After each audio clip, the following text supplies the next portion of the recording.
On the nod! On the nod! On the nod! On the nod! On the nod! On the nod! On the nod! On the nod! All right, what's up? It's Brackett, and I'm here today with Trevor from Crown Court. Do you want to be called Trevor or Trev? Whatever one. Trev's all right. Yeah, Trev's fine. Trev's all right. All right. Well, what's up? How are you? I'm all right. Yourself? Good, good. I usually start these things by asking how Crown Court got together, how the band became the band, pretty much. Well, it's getting on, 11 years ago now. We were all living in South Tottenham Manor House area. It was about 2013. It was me and my friend Tim. He was on drums, and I was desperately looking for a project, get something going. Me and him started to record a few little demo bits down at this place called Audio Underground down in Stoke Newington. Okay. And we couldn't find a guitarist or a bassist. And then, as you're a little skinhead shit, wandering around London, finally find a couple people just in passing. Was on my way on a train one day and saw a kid dressed like a skinhead. And in London at that point, we knew everybody who was a skinhead, right? So I was like, right, who's this? Where's he from? And we had a fellow named Nick. He was from the hardcore scene. And then he brought his mate, Charlie. And there you have it. That's where it started, right there. And then been through a little change through the years, but yeah, still doing what we're doing. And yeah, still trying to keep true to the original ethos, if you will, yeah. Right. Well, very cool. Now, what would you say some of your earliest influences are? Well, me, especially at a young age, I really loved that, very niche, grubby, ugly, always sound. The Betrayed were huge. Your Index, your Oxblood, Templars were a massive influence for me as well. Nice. Used to go up and down the USA watching them as a youngin'. So yeah, no, that for sure. And then obvious answers, right? So you got your Blitzes and your Businesses and all that good stuff. But yeah, other than that, glam music, rock and roll. I mean, I think I listened to way too much bad 1970s sleazy rock from. So that's pretty about my living proof. But yeah, that would be it. Right. And you are you still singing for the business sometimes? Is that still happening? Yeah. Business doesn't go on so much, right? We get really good offers. I mean, it was me, Mark Brands, and Roy Pierce. Obviously, you know him from, he's a fucking legend, right? Goes without saying. Right. Mike's had to step down. He's trying to do his arch rival stuff again. And then me, whenever I get the opportunity to, I jump at it. That is the truth. But a lot of the time, unfortunately, because I just explained to you, my work rotation doesn't always let me. Last thing we did was Punk and Disorderly Nice. over and that was the bollocks. That was really, really, really good. But enjoyed that very much. Very cool. Now, what are some bands that you're listening to currently that you're into? What, out of the oi scene? Out of the oi scene, yeah. Or any music, really. No, my absolutely fucking bare knuckle favorite thing going on right now is Killer Kin. I got to see them 2 weeks ago. If you ain't heard of them yet, put them on after. As I said, 70s sound. Don't know whether I'd really call it glam. I don't know if I'd really call it punk, to be honest. It's very, very absolutely nasty, cutting, Dead Boys-ish sounding stuff. Ooh. They're from New Haven, Connecticut. Love the boys in No Time. I love the boys the youngins trying to do in Rise Up. They're very good. And yeah, obviously we've got our little Mucker G's, fucking Violent Way. Yeah, the lot. You got more good stuff going on stateside than we got in the UK at the moment. There's some really good stuff in Europe coming up, I'll say that. But yeah, England's still pretty. We need a fucking little boot up the arse at the moment, because I used to be the young band, but I'm not feeling so young no more. No. Yeah, that's interesting you say that, because Steve from the business said the same thing, that England, the scene is not as big as it is in America right now. Well, things go in waves, right? Things go in waves. Obviously, the 90s thing's a far cry ago, but when it was 10 years ago, we were kind of waiting for it, right? and we were complaining about it a lot. There was no young bands doing Oi. And I'm talking about London now, 10 years ago, 15 years ago. But we were waiting for it and we were starting it. But that being said, in London, every single weekend that we went out, there was something. And as times have gone on, nobody's really filled those boots now. And kind of like me and Jamie, do you know the band Sarah? Tara, you said? I don't know if I know them. Tear up, yeah. So they've been around for a minute. But he's starting to do more on the promotional side of things, and I'm obviously lending a hand and an ear for that. And we're starting to sell out gigs in London again, which is fucking brilliant. We're gonna do the next thing that we do in July, and hopefully this gains some momentum because that's the name of the game, right? Right, definitely. So your next gig in London will be in July, you said? July the 6th. July One the day 6th. after the England probably losing the semi-finals of the Euros. So there you go. Right, you're really into football, right? I don't like football. I'm more of a cricket man myself. Sure, sure. Are there like a lot of comparisons between like football and Oi? Is like Oi a big thing in the football scene? Good question. It's a subculture, right? But not in subculture where you get Johnny off the street and his missus wanting to dress up something and all that. It's a controlled demographic and it's a controlled amount of people that have obviously cut their teeth on a certain level and I don't know. Enjoy going out, enjoy having that family, home away, across Europe, all that, and all the trouble that comes along with it. But people are very real, and people only respect people who deserve respect in that scene, not just the latest cool thing. So it's a different world, but it's got some crossover for sure. Because the football scene can be kind of violent too, kind of like Oi can be, right? That, but again, I don't know anything about that. I love fucking cricket, don't I? Or it used to be nasty, but it ain't. It's much more welcoming and inclusive these days. We'll put it that way. Well, I guess that's a good thing, right? Kind of. Well, yeah, no, it's nice not to worry about going to a show and getting your head fucking walloped every single day. That's not nice, but maybe that also goes with the age, right? When you're a kid, everything's a bit more difficult. But when you get older, you can sit and prop up the bar and complain about how it was back in the day, right? Well, that's true. That's true. So you actually were in the army when the first album came out, right? Fucking, that's also good. So the first demo, right, I went in January 4th, 2014. We did the recordings before, but that would have been Christmas time, right before I shipped out to basic training. And then, oh my God, the real difficult thing for myself was to try to juggle the two lives. You got being a young soldier is not easy, just like we just said about being a young skinhead and trying to, worried about getting your head kicked in and all that kind of shit. But when you're a young soldier, you're expected to do everything top to bottom. It's the important thing, right? Yeah, you got to kind of like sign your life on the dotted line. You get the shit details, you get the shit fucking curveballs, and you have that. And then boys who badly want to hit the road and go do stuff. And me, always, it was unfortunate. A lot of the time, I missed amazing things because I needed to pump the brakes because I was stuck in Belfast for not a couple months, but 2 fucking years, and trying to double life myself all the time. I remember paying helicopter pilots to try to bunk on flights, to try to come back to the UK for band practice. Always trying to make up excuses about trying to get out from Belfast to back to London. And I like to think that we try to do pretty well and we actually fucking come off with the original lineup. It wasn't until a bit after I got sent back to England for another difficult thing, but at the same time, just being there as much as I could do, we got a little bit more momentum touring. But it's not till present day where we've really been able to. So I left in 18, I'm no longer in the military, but I work private. And I've been able to do private contracting and the band, no problem. Good. That's a kind of benefit of being the team leader of my task as well, which I can make the schedules so I can take the fucking piss. Nice. So you were in there for 4 years, huh?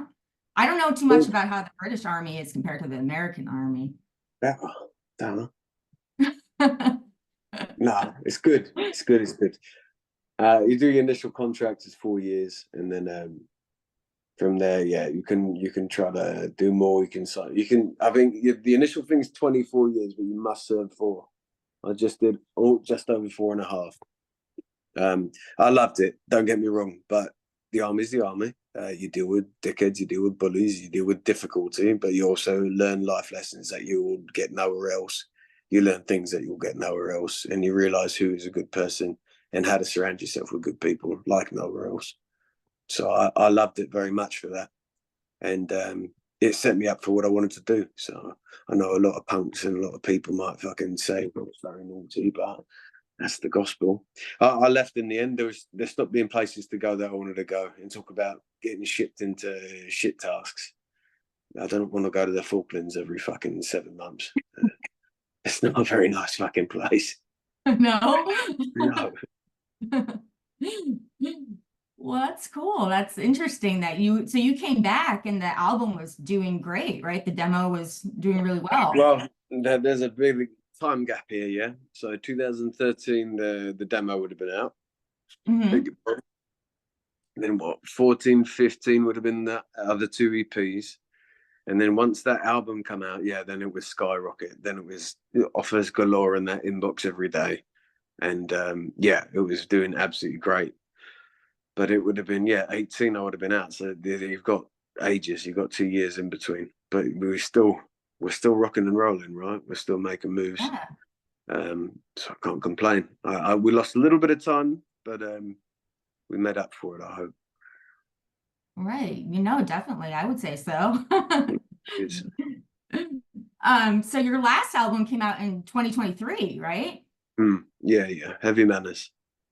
Yeah, that's a pretty kick-ass album. I like that one. Well, I like all of them. I appreciate it. Yeah, we've got another thing coming, but you know how these things work. That's probably going to take another year to get to you. New lineup for the album that just come out, largely written during the pandemic. I used to, when things were really stupid with lockdown, I used to get the fucking bus from London up to Glasgow, where Danny, the guitarist, lives. Okay. And the Scottish government's just a little bit different than the English government. The buses were not allowed to cross into the border. So I used to have to go up to Carlisle, which is this really beautiful medieval city. We've got this, it's turreted, right? It looks like it's inside a castle. So I used to go up into Carlisle and then try to bunk across the border in a taxi cab and then get another bus, try to take me to Danny's in Glasgow. Did that twice. Got the majority of the album sorted that way, and that's what started it. Wow, that's a big to do to get over there. That's crazy. Well, not much else going on at the time, if you remember. Yeah. So do you do the majority of the writing for the music, the lyrics? I do. You know what? It's all taken in turns. I am very good at giving skeletons. I'm a bass player. But if you want to say that about one thing that I actually do in terms of music writing, I can play the bass. So I'll do the skeletons. I'll get down a rough idea. I'll feed it onto Danny, and then I'll say, right, let's do it in the style of this. But the boy, it runs off each other, right? There's me, Ronnie, Danny, and it's just one big circle of influence, and that's what you got. But the last thing that we did was TikTok, and Ronnie took that and ran the single. And if that's anything like what we're going to see in the future, I'm buzzing. Really looking forward to it. Really? Yeah. No. If you ain't getting to listen, go for it. That would be with Hooligans on E. It's incredibly well received. Freddie Alva put that out of Urban Styles, the New York graffiti label. But cool. Cool. Speaking of graffiti, I saw that you guys have graffiti all around London and everything, right? Yeah, we're good influences on people. Yeah. No, I saw that in an article, big crown court bubble letters tag. Yeah, you have to be one in Tottenham though. I've got a complaint to make with whoever's fucking doing it. I ain't seen my number many. So you don't know who's doing it or anything, who's No, behind it? yeah, no, Oh, we you do. do? He's a good chap. He needs to get to working, doesn't he? Yeah. No, that's cool though. You'd be randomly walking around and see your name all of a Mm, sudden. Not complaining. The thing in Yeah. London, though, is graffiti doesn't stay in one place. The council is shit hot on it, and it's also shit hot against graffiti artists. Oh, So really? they'll put something up, and people will be spray washing it down within a week. They're Oh, really that's a anal. shame. So believe it, I don't think I've seen a single one of those let's call them masterpieces, right? It's just no, I ain't seen one of them with my own eyes. The boys have, but yeah, we ain't Oh, got you to see. haven't seen one? No, we should have taken a picture, shouldn't we? And Yeah. Well, that's cool. So you guys tend to write a lot about like real life, right? I mean, is that what you say like your main inspiration is in your songs? yeah, no, I don't mean to repeat cliches, but I said this to another journalist who asked you got to sing about what you know, right? There's so many. I mean, Right. how many fucking boy bands have you heard speak about football and streets and drinking beers and Friday night? Fuck that. Yeah. Fucking punk bands have you heard about? So the system and the injustice, oh, right, cool, you got to get that. But if you ain't living that and you can't think of it from a view that you've seen or done, and don't get me wrong, take the subject matter and the themes, but go speak about your shit, right? If you ain't living it, then you probably shouldn't be fucking singing about it. Right. Otherwise, you're fucking mocking up, right? So there's a lot in there. A lot of them are stories. A lot of them are my stories. Uh, they're all my lyrics. It's all been something to do. Some are a bit more tongue in cheek than others, but everything's got some actual bread and butter meaning to me, right? And a lot of it's playing and wordplay, but it's all got a story attached to it. Every single one they've ever bloody heard. So Really? yeah, of course, of That's course. awesome. That's awesome. There's a lot of stories behind the music. That's really cool. Yeah, bad fucking decisions. There you are, and that's how we do what we do. And you're from North London, right? I'm What from was it North. like growing up there? So I grew up abroad as well, right? My old man's just from around the corner of Hackney, but I came back as a teen, and then was bouncing in between, and then ended up on my own back 5 minutes from where my old man is. The being there as a teenager, as you can imagine, is like the best feeling in the world. You go from in America where everybody's looking at you with a suspect eye to, I mean, fucking hell. I mean, we did relish it a little bit, but like right after Made in England shit came out, everybody thought that we were some kind of national treasure. Oh my God, you're a skinhead. I love this. Is England? Oh, and you got to remember too that everybody had an uncle or an aunt or a sister that was a skinhead back in the 80s, right? This wasn't niche. This was probably everybody over the age of 16. So it was really lovely, to be honest. And people who of that generation weren't too old yet. So you'd run into them at the pub and you'd have lots of stories and be well received. So London was a very special place. And as I said to you earlier, every Saturday there was something to do. You had Camden and Soho. And if you could get on the bus in South Tottenham or Manor House where I was, and just make your way down, go to Camden, and then you end up in Soho almost every fucking Friday, Saturday. And it was just, a dream comes true stuff. There was a group of about 12 of us, all the same age, late teens, early 20s, all doing the same tearaway shit. And yeah, that was lovely. Absolutely lovely. Sounds like it. Definitely. Now, is there a big change that you've seen from when the first album came out till now in the Yeah. subculture? We're an Asian generation, love, honestly. As I said to you, I really like what the American kids are doing. And yeah, there's that hardcore scene influence, which is definitely different, but they're Yeah. London's also changed as well, like dramatically. So the time that it's been right since we started was 11 years ago, and since I was running around is probably about 15 years ago.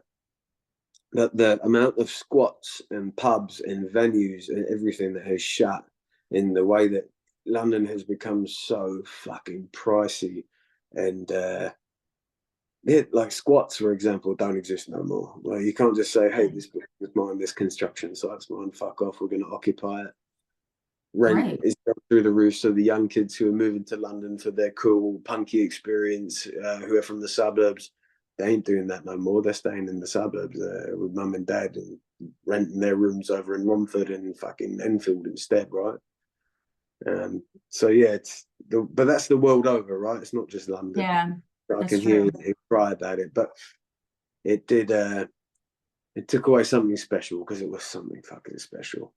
And I know that we all feel about that when the time that we were kids was the special time, but when you can feel it in the flesh and know that, oh, okay, this is amazing when you're doing it, yeah, it's suddenly not there no more. For me, it was living to the army and then coming back. And Soho, does that make any sense to you? Yeah, it does. Soho, the centre of the city. Soho has this street called Denmark Street where the Beatles and the Stones got the guitars and all that shit. But that Oh, okay. was just venue to venue to venue. There was the Intrepid Fox, the 12 Bar, the Crow Bar. It was all punk and music venues, Stone Roses to UK subs to Iron Maiden down there, right? It Oh, was wow. everything. Now that overnight, over the 2 years that I was in Belfast, they put Crossrail in and it was gone. And that was like that kind of says it all, right? It's like, okay, oof, Yeah. yeah, in the small time that it is. That's enough crying about it. It was just a special time and that's it. Yeah. Yeah, no, well, that makes sense. Yeah, the whole world, I feel like, has become so much more expensive here in Yeah. America. Takes away Definitely. the wiggle room, right? Yeah, it's a shame. It's a shame, but I actually spent some time in London, but this is a long time ago. I loved it. But I remember, yeah, there was a lot of stuff to do. You go from like one club to another club. This was Yeah. back in 2003. Yeah. So this is a There you go. long time ago. But it's a No. shame that's not like that anymore. Yeah, it's just less. Just less. It's changed. Just less. Yeah. All right. Well, so what would you say? I mean, you said that it's very different here in America, obviously, than it is in England. What about other places in Europe? I mean, I know France has got like an upcoming Oi scene, or I mean, I'm sure they've always had a strong Oi scene, but it's really popular now. Yes. It's easy to have a scene when you ain't got to work. That's true. That's I'm true. keeping I'm keeping that to myself. Yeah, hats off to him. It's good. It's all right. But yeah, it is what it is. We'll put it that way. We've got to juggle two things in one hands. There's some really, really good young bands coming up.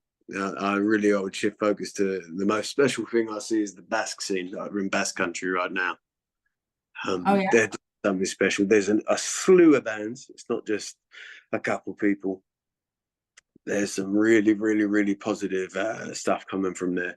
And again, about aging population, they're all about fucking, I would say, late teens, early 20s. Mm-hmm. And then there being, yeah, the people that are actually producing, doing images for them and all that good stuff.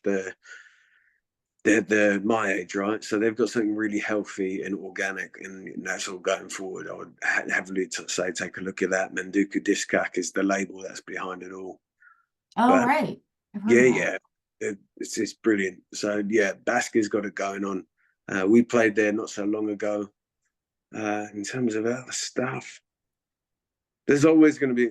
I love, but these guys are my age. They're not going to be kids. Yeah, Collapse from Germany with Carl. They're fucking brilliant. Rancourt from France are fucking brilliant. Um, yeah, there's lots. I'm just if I'm not mentioned it, I'm not doing anybody a disservice. I'm just fucking on the spot and I'm waffling shit. But It's yeah, fine. it's good. Well, that's very cool. Yeah, just curious about, what's happening in Europe as far as Oi music goes, Yeah, yeah, good. What's going on in Europe, Jenny? I'll tell you right now. Crown Court are playing with Coxborough December 13th and 14th in Spain. That's what's going on in Europe. So everybody needs to get to. All right. Yeah, talk about your upcoming shows. You guys are playing Rebellion Fest too, right? Yeah, that's routine. That's routine. That's a great fucking place. It goes without saying, right? Rebellion's rebellion. It's probably the most bread and butter thing in the world, right? Everybody knows that. Even your mum's dog's turtle, right? Just fucking know about that. But we'll do that. I think we're on the Saturday. I've got to fly Ronnie out from Holland for it. It'll be good though. It's just all the way up in Blackpool. We'll do that. And then we go in October. We will do Mexico City, Tijuana, Los Angeles, and San Francisco. So that'll be fun. Yeah. And after that, I think we are coming to down by you. I think we're Florida bound. Are you serious? Really? That game plan. Yeah. And then, no, that's it actually. Fucking that. Oh no, sorry. End December. December with Spara. And November, I think we're trying to do Germany, but don't fucking quote me on that because fucking hell. Again, this is for the record, you're editing it out, but the people behind it. Well, that's good. Now I want to make sure people know where to catch you guys. Where else can they find your merch and stuff if they want to buy your merch? Yeah, we're notoriously shit for that. No. I do flash sales on the social media. We'll put it that way. I need to do better than that. Jack, the drummer, is forever on me. Oh, we should get a little band camp going. Little band camp. He wants to do it. We just need to get that going. Yeah, that's basically it. There's nowhere to buy Crown Court merch right as you speak. On tour is what we got, and then fucking we'll get better. We'll get a band camp going. At least 2 designs. Yeah, definitely. Give the people what they want. The problem is I'm juggling too much. That's the truth. I've got my football life, I've got work life, and I've got my band life. And if I was constantly running after people's orders, and let's just face it, I don't know if you've ever ran merch at any level. Get annoying fucking people asking annoying questions. It's absolutely fine doing annoying things. Simple as, hey, give me a t-shirt. Here it is. It's not that. So we need to sort it out, get it organized for Jack, and Jack can do it. But otherwise, it's going to be me selling me a t-shirt again. All right.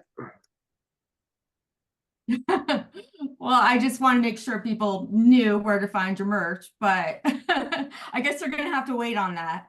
Yeah, we'll get some.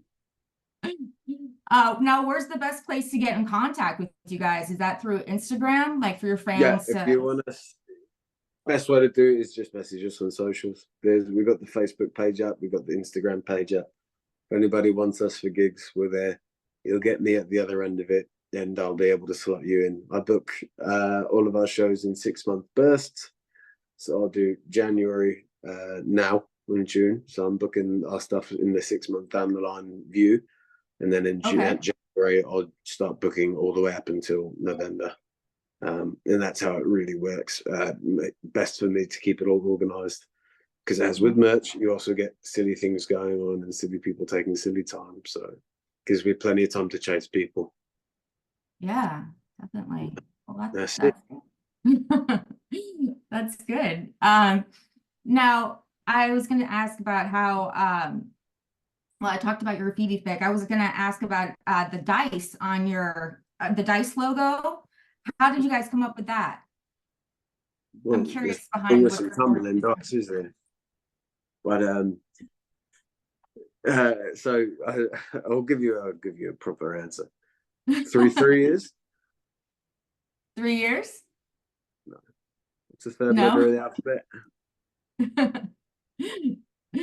No, the dice, like, did you guys, is there a story behind it? What's the third letter of the alphabet? What's the C? C. And what is the band's name? Crown Court. C. 3-3-CC. There you go. Makes sense. Oh. I will also say the lyrics behind that, right? So the regiment of Tottenham in the First World War was the 33rd Division, right? Okay. And the 33rd Division's sleeve insignia was 2 dice. So in that, naturally, that's that way. That was already that way, right? They were side by side. They weren't tumbling. But they were side by side dice that were 3-3, and we were laughing. We're like 3-3-CC from Tottenham. This is fucking ingenious. So we totally took it. That is now our fucking thing. We absolutely love it. And that's on stickers and t-shirts and badges and what have you. But that's it. That's a good question. Yeah, I was curious about it. But yeah, Google it. 33rd Division. I think it will be 33rd Middlesex. They were called. Oh, all right. There you go. That is the answer. Now, since I'm an artist, I'm curious about this. The art on all your other albums, what inspired that art? It's me doing it. Just want to make Oh, it. it's you doing it? Yeah, You make all it's the album covers? yeah. Well, everything I've done, I can't think of one that I haven't. The God, it's always a bit the same, right? It looks a bit fanzine-ish and it looks a bit 80s, and it's always a picture from Tottenham, right? It's always a football violence from the 70s, 80s. Except for the original, that was the Brighton kicking off. The one that, oh God, the single was, we're just trying to backtrack. The on the GGs was the Tottenham Boys We Are Here, which is a book from the 1970s on Spurs mob, and it was super glam fabulous. I had long hair, denim vests and bother boots and stuff like that. So I copied the cover of Tottenham Boys We Are Here, and then copied the Stax record, if I can remember, for the centre label. And then the Sec 59 was a total rip, but on Black Fire, which is a glam band from the 1970s from Holland. And I love the pop out almost like yellow submarine-ish looking letters. And I wanted those. I was like, yeah, all right, that would be fucking the bollocks. And the last thing that we did was the dice. Yeah. And you can figure it out for the Heavy Madness. That was totally a nod to the Last Resort catalogs, 1980s, all that kind of good stuff. Oh yeah, cool. Yeah, it's not so difficult to figure out. But yeah, there you go. But always a nod to the past. That's what it's trying to be. Oh, that's interesting. And so do you do it all like through a program on your computer, or is that how you usually do the artwork? So I'll have the image in my head. I'm not all that inclined with graphic design. I'm not going to act like a fucking. So I'll have something that looks like a 9-year-old drew it. And I'll try to do my absolute best with a real strong idea in my head, and I'll go get a graphic designer, and I will try to work with them as finite as possible to get the image that I've got in my head with what they're doing, and that's how we always end up doing this. Probably the only way. My little brother did the dice. He's over in Hawaii. He's a tattooist, so he's incredibly helpful to have on. Wow. Ramon out in Barcelona did a lot of the help with the graphic design for the early stuff, including Capital Offense. And the guy from Pedro, I believe, who helped me with the LP cover for the one just come out. But I've since lost complete contact with him. I don't know where the fuck he is. He's vanished off the face of the earth. Oh shit. We paid him money, so he's sorted on our front, but he's totally disappeared. I ain't heard heads or tails of him. Huh. That's strange. Well, now back to growing up and everything and your influences then.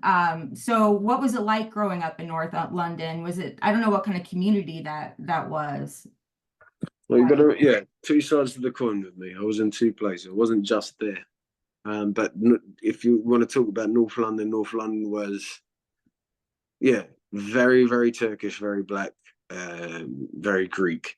But yeah, it's whether I was here or there, the surroundings was the same in terms of, it's the people were around you were proper. There was no privilege there, right? Right.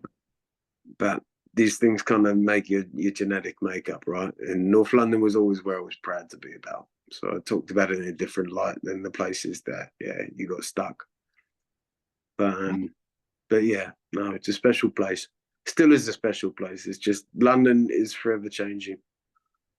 Right. Well, that makes sense. It's such a big, prominent city, so definitely makes sense. Yeah, indeed. And so were you in any other bands before Crown Court? Yeah, I did Stomping Ground. That was it. I've been in Roughed Up as well.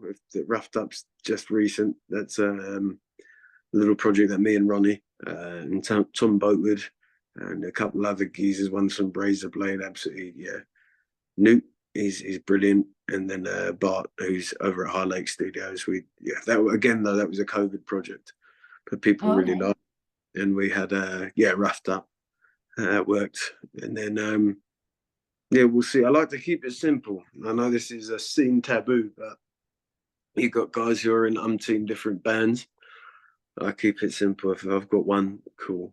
Two, doing the Crown Court business, that's enough. I don't need to Right. do that. And how am I going to do it the rest of my life? But Yeah, that's it. that makes sense. Keep it simple, and so you can only focus on the one and give it all. Away, plug away. Absolutely. Definitely. No, I was just curious about the environment and growing up there and being in bands. Have you been playing music for a long time? Oh my god, yeah. I think I shaved my head when I was 14 or 15, and I Oh, think really? I've done this my whole fucking life, which is sad. But Sad at all? That's awesome. bands, done bands at the same time. Since then, since the same age. So yeah, that's what it's called. Stomping Ground was the original band. Stomping Ground. Is there a Yeah. place where you could hear that music? Fuck no, man. We're talking about the demo that was on a burned CD that I spray painted in my mother's fucking basement with a fucking spray can to do the front, and then didn't have any concept that would absolutely rape the inside of a fucking CD player at a car. And then I had a couple place. So what the fuck did you do to my fucking car space stereo? You bought the CD, you should have known better. But I don't know. If you want to hear the stuff that I did under the Stomping Ground name with Tim, there is that should be online, I think, but don't quote me on that. I'm not sure. I think that's lost time, if I'm honest. Got to remember, I've been doing Crown Court since I was 20. Oh, really? So now 32. So it's taken up a big chunk of time to get all the momentum going the way that we wanted to. Right. So, yeah, it's not like it came from yesterday. I see. Now, what's your favorite place to play? Would that be London as well? Favorite place to play? December 13th and 14th. December. We're Coxborough. My favorite place to play. My favorite ever gig was Eindhoven. Was that where? was a Revolution Calling Festival. Oh, cool. And we had football flags on the show. We had pyro, lit the fucking place on fire, smoke grenades, all sorts. Fucking really went. That was my favorite ever gig. My favorite place to play hand on heart is when London works, right? And then London can go either way. You can have old people in London, and you can also have a good crowd. Man, the last London gig we had was full of old heads, yeah, for sure, but kids as well, and loads of kids that were like, yeah, fucking, this is working, this is brilliant, and that was lovely. That was like, okay, this all has a reason. This all is working, and yeah, when that works, it feels like I've won, right? Because it's somebody's got to be doing what I got done for me when I was that age. So yeah, I like playing London, but a good foreign European gig, fuck yeah. New York City was also a blast. I'll say that as well. New York was fucking, that was the tits. Oh, I bet. But I've always loved New York very dearly. How many times have you guys toured the States? That was the first time, just fucking That was last the first time? year. Yeah. But we just did East Coast. And with everything, I know this is silly, but we always got to be really picky choosy. Because Jack's, he's got a full-time job that he doesn't get much wiggle room. Ronnie grafts his ass off. Danny grafts his ass off. Ralph and me have probably got the two easiest schedules. I graft my ass off, but I know when I'm off the whole year. So like everything that we do is never going to be for more than a week, which is hard to do. Oh yeah, definitely. Yeah, we've made it work, and we're going to continue to do so. At West Coast, we'll see. West Coast of Mexico next, right? So yeah, definitely. You got to get out to the West Coast, California. I love California. Spread the word of Crown Court everywhere in the U.S. do it for us. That's what you're supposed to do, right? Yeah, definitely. Do you have any great memories from being on the road? Being on the roads, really, really interesting. Yeah, you get to see petrol stations and motorways and venue toilets.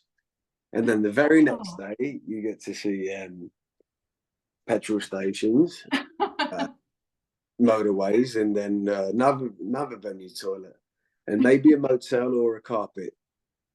And then the very next day, do you get where I'm going with this, yeah, or not? Yeah, I keep going, keep going. But he's just got to remember to have some fun. That's the truth. I made the mistake. I've always, yeah, I'm bad for this. I always do. I try to do everything. I try to do the driving, try to do the merch, try to play the gig, try to talk to fans, try to do everything. And that was the mistake that I made out on the East Coast. I can do that for a weekend or a mini tour. Like we just did that on there. We just did a little European mini tour 2 months ago. We did Germany, Holland, and thing. Yeah, I can keep that up for about 4 days, but at the fourth day, my soul has sucked for me. So Oh, yeah. No, we're doing it proper this time. In West Coast, we're going to get some people to help us out. Got some good friends out there, so that's the game plan. right, definitely. So you must be very excited. Is this your first time playing with Coxsparrow? It is, it is, and it's cool. It's we definitely asked to be there, but they've actually gone around. They're huge supporters of us. I don't know why, honestly. That they wrote us these lovely fucking. We've never been name dropped by anybody like that. They wrote this big ass post about how good we were on their fucking socials, and whoa, they got interviewed for the new album. They name dropped us again. At one Nice. point, just like, hey, can we do the honor with you? Yes, mate, no problem. Like, let me have a word with the promoters out in Spain, and boom, they're true to their words. They're bloody legends. No two ways about it. They're lovely Yeah, people. definitely. Yeah, but it's nice when your heroes aren't full of shit, which is a nice reoccurring theme that I found in this Oi music. We did something right. We picked some good characters to be around. Because look at, I've got the business who are up and support. Deptford Yeah. John from Deptford John as well has been in our corner massively. There's some good people, some people about. Yeah, definitely. That's important to keep yourself surrounded by the good ones. Avoid Agreed. all the bad ones out there. Agreed. Well, very cool. How did you get started singing for the business? How did that happen? I got name dropped. I got name dropped by Mike Brands. He was on me as well. I think that he saw me coming out and needing a bit of momentum going. And he got asked, "Oh, who do you think could do a good job at this?" And he said, "Oh, Trevor Taylor. He's your man," type deal.